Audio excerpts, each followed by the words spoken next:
తెలంగాణ అసెంబ్లీలో బీఆర్ఎస్ కాంగ్రెస్ సభ్యుల మధ్య మాటల యుద్ధం నడుస్తోంది. జాబ్ క్యాలెండర్ పేరుతో నిరుద్యోగులను కాంగ్రెస్ ప్రభుత్వం మోసం చేసిందని మండిపడ్డారు మాజీ మంత్రి హరీష్ రావు. 2 లక్షల ఉద్యోగాలు ఇస్తామని కాంగ్రెస్ ఇచ్చిన హామీ ఏమైందని ప్రశ్నించారు. హరీష్ రావుకు కౌంటర్ ఇచ్చారు మంత్రి సీతక్క. 10 ఏళ్ల బీఆర్ఎస్ పాలనలో ఎన్ని ఉద్యోగాలు ఇచ్చారో చెప్పాలని డిమాండ్ చేశారు సీతక్క.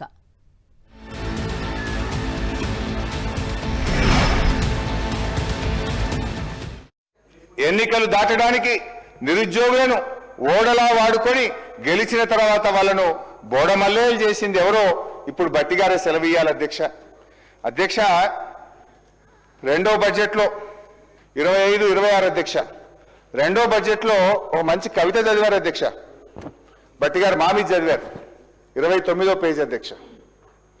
మా మీద ఏమని చదివారంటే అధ్యక్ష, శ్రీశ్రీ గారి కవిత మా మీద ప్రయోగించారు బట్టిగారు.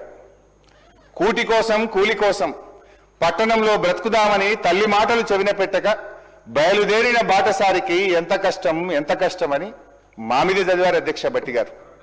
కానీ నిజంగా శ్రీశ్రీ గారు బతుకుంటే మీరు చేసిన మోసానికి ఇట్లా రాసుండేవారేమో అధ్యక్ష. రాహుల్ గాంధీ మాటలు నమ్మి, ప్రియాంక గాంధీ భాష నమ్మి కాంగ్రెసు కోటేసిన నిరుద్యోగికి ఎంత కష్టం. ముఖ్యమంత్రి ఢిల్లీ బాయే, జాబులేమో రాకపాయే, కడుపు మండి ర్యాలీ తీస్తే లాఠీ చార్జీ చేసుడాయే, తలలు పగిలి నెత్తురాయే, అశోక్ నగరే చిత్తడాయే, కాంగ్రెసు కోటేసిన నిరుద్యోగికి ఎంత కష్టం.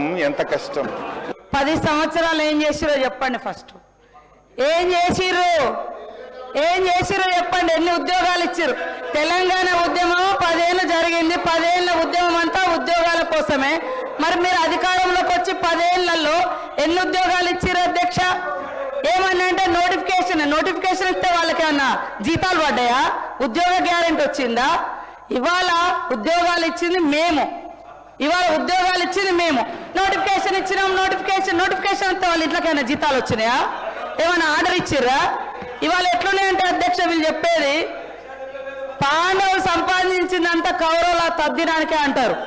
వీళ్ళు చేసిన వాటికే అప్పులకు కొప్పులు కట్టడమే సరిపోతుంది సార్ వడ్డీలు.